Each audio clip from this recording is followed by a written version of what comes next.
Welcome, स्वागत है आप सबका मेरे नॉलेज प्रोवाइडर के इस वीडियो में। और इस वीडियो में आज हम डिस्कशन करने वाले हैं एक बहुत इंटरेस्टिंग टॉपिक पे। आज हम पूरे किंगडम एनिमेलिया या जीव जगत में एक ऐसे जीव के बारे में बात करने वाले हैं। ये वो जीव है जिसका शरीर पूरी तरह से बर्फ में जम जाता है, उसके बावजूद भी इसकी मृत्यु नहीं होती। अभी तक आपने यहाँ पर देखा होगा कि कई ऐसे जीव आपको यहाँ पर विश्व में देखने को मिलेंगे जो बहुत ही विरला ही कुछ ऐसे ऐसे सिम्टम्स उनके शरीर में दिखते हैं, कुछ ऐसे ऐसे परिस्थितियाँ जो जिनमें ये जीव रहते हैं, ये अपने आप को उस तरीके से ढाल लेते हैं कि वहाँ पर ये सर्वाइव कर पाए। ऐसे कंगारू रैट के बारे में देखा होगा आपने, जो पूरे जीवन भर पानी नहीं पीता।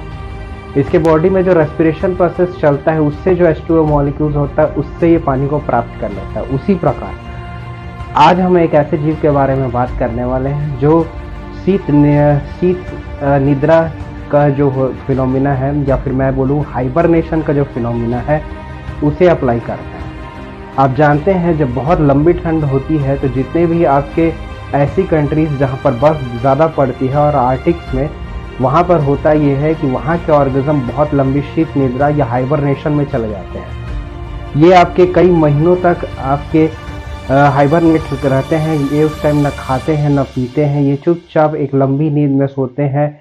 ये इनका ऐसा फिनोमिना है, ये एक ऐसा तरीका है जिससे अपने आप को ये जिंदा रख पाते हैं। इसी कड़ी में हाइबरनेशन में भी एक ऐसा जीव मैं आज आपके सामने डिस्कस करने वाला हूँ। ये जीव ऐसा जीव है जो हाइबरनेशन तो करता ही करता है, लेकिन सोचिए ऐसी परिस्थितियाँ आप दिमाग में लाइए जिस परिस्थितियों में बर्फ़ इतना ज़्यादा हो और वहाँ का तापमान 0 से भी माइनस में अगर चले जाए तो किसी भी जीव का जिंदा रहना पॉसिबल नहीं है।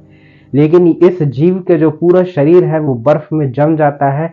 बर्फ़ में जमने के बाद इसके शरीर के जितने वाइटल ऑर्गन्स हैं वो काम करना बंद कर देते हैं। इसकी ब्रेन की जो क्रिया है या ब्रेन एक्टिविटी सीज कर जाती है। इसका हार्ट बीट या दिल की धड़कन बंद हो जाती है, स्टॉप हो जाती है। टेक्निकली आप मान सकते हैं ये जीव मर चुका होगा, लेकिन ऐसा नहीं होता। कुछ महीनों बाद ये बिल्कुल वैसे ही ठोस अवस्था में इसका शरीर पड़ा रहता है, और जैसे ही टेम्परेचर या तापमान वृद्धि होती है, इसकी सबसे पहले हार्ट एक्टिविटी वापस चालू हो जाती है, इसकी ब्रेन एक्टिविटी वापस रिज्यूम कर जाती है या वापस से चालू हो जाती है। धीरे धीरे जो ये जीव है वो धीरे धीरे वापस आ जाता है। मैं उस जीव का नाम बता रहा हूँ, उस जीव का नाम है वुड फ्रॉग।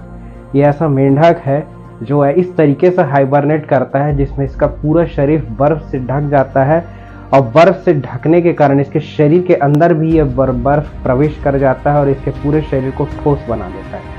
लेकिन एक चीज़ है जो इन सब से इसे बचाए रखती है। अब प्रश्न यहाँ पर यह उठता है कि जब पूरे हार्ट एक्टिविटी बंद हो जाती है, ब्रेन एक्टिविटी बंद हो जाती है, तो ये जीव जिंदा कैसे रहता है? इसका लास्ट मोमेंट पे ये पूरा खेल छुपा हुआ है। लास्ट मोमेंट पे ये होता है कि जब कोशिकाएं, क्योंकि कोई भी ऑर्गन्स बनता है आपकी कोशिकाओं से या आपके सेल्स से, तो इसके सेल्स और इसकी जो कोशिका है वो कोशिका फ्रीज नहीं होती। ये किसी भी तरीके से इसके शरीर में जो कोशिकाएं वो अपने आप को बचा लेती हैं। वो ऐसा कैसे कर पाती हैं?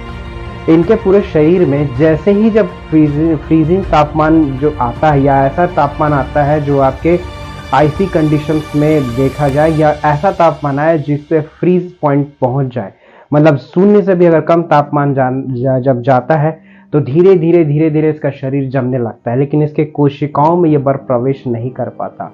अगर ये कोशिकाओं में ये बर्फ प्रवेश कर लेता तो इसके सेल्स रप्चर हो सकते थे या नष्ट हो सकते थे, लेकिन ऐसा होने से यह बचा लेता है। ऐसा इसलिए हो पाता है कि इस जीव के लीवर में, ये वुड फ्रॉग है या मेंढक है, इसके जो लीवर है या इसको ये यकृत है, इससे एक ऐसा द्रव्य निकलता है जिसे हम बोलते हैं ग्लूकोज, जो हमारे बॉडी में भी as a source of food होता है डाइजेशन के बाद।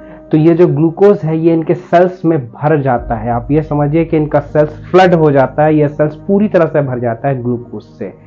यही ग्लूकोज जो एक शुगर है, यही ग्लूकोज इसके सेल को फ्रीज होने से या बर्फ में जमने से बचा लेता है, जिसके कारण कोशिकीय अवस्था में ये फ्रीज नहीं हो पाता। ऐसे तो इसके ऑर्गन्स जम जाते हैं, हार्ट जम जाता है, दिल जम जाता है, ब्रेन मस्तिष्क का जम जाता है, लेकिन इसके शरीर की हर कोशिकाएं, इन कोशिकाओं में ये जो पर्टिकुलर एक्टिविटी है वो नहीं हो पाती। ये ग्लूकोज का सॉल्यूशन ही एक एंटी फ्रीजिंग सॉल्यूशन की तरह काम करता है, जिसकी वजह से सेल में बर्फ नहीं जम पाती, और इसी ग्लूकोज सॉल्यूशन के कारण सेल में जो बर्फ नहीं जम पाती, इस कारण ये वापस रिकवर कर पाता है। और जैसे ही टेम्परेचर फेवरेबल आ जाए या अनुकूल वातावरण जैसा ही होता है, तुरंत ये अपना टेम्परेचर जो है, जैसे ही वातावरण का टेम्परेचर राइज होता है, सबसे पहले इसकी हार्ट एक्टिविटी चालू होती है, फिर ब्रेन एक्टिविटी चालू होती है, और अंत में फाइनली इसका पूरा बॉडी इस पूरे हाइबरनेशन प्रोसेस से बाहर आ जाता है। ये बहुत लंबी शीत निद्रा में होता है और धीरे से वापस अपने पूरे मेटाबॉलिकल एक्टिविटी जो इसकी टेक्निकली बंद हो गई थी, जिससे कोई भी जीव को मृत समझा जाएगा, लेकिन इसके साथ ऐसा नहीं होता है। ये वापस अपनी लिविंग स्टेट में वापस आ जाता है। तो होप ये वीडियो आपको पसंद आया होगा। आप कमेंट करके बताइए वीडियो आपको कैसा लगा। मिलते हैं नेक्स्ट वीडियो में, तब तक के लिए बाय।